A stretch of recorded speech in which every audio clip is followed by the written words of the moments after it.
পরিবেশটা কিন্তু তেমন বেশি ভালো না, গরিব। দেখেন বাড়িঘরের অবস্থা দেখছেন, ভালো না। আসলে গরিব মানুষ, নিরীহ মানুষ।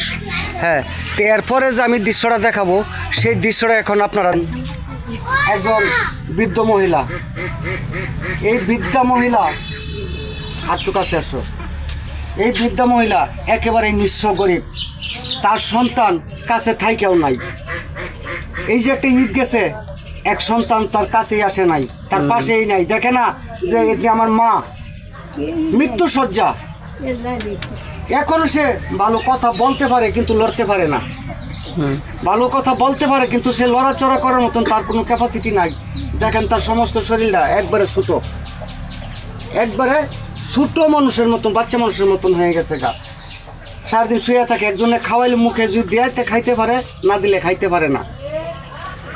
তো দেশ ও দেশের বাহিরে যারা দেখতেছেন ভাই ও বন্ধুরা, আপনারা পরিস্থিতিটা তার দেখেন, দেখেন সে কীরকম একটা কুড়ের ঘরে ঘুমায়।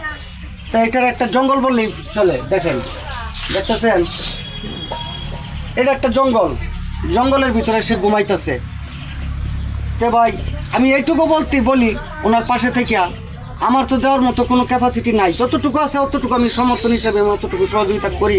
আমার বাড়ির পাশেই বাড়ি, আমার বাড়ির সাথেই বাড়ি, আমি যতটুকু পারি অতটুকু আর্থিক অবস্থা আমার যতটুকু কোলায় অতটুকু আমি সব করে যাই।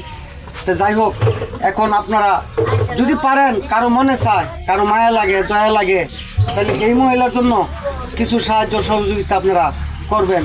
যদি করেন, ওনার স্ক্রিনে দেওয়া নাম্বারটা যে আছে, এই নাম্বারটা ওনার নিজেরই। যদি এই বিকাশ নাম্বারে যদি কেউ পারেন তার সাহায্য সহযোগিতা করবেন, উনি পাওয়া যাইব। গরিব মানুষ খুব উপকার হইব।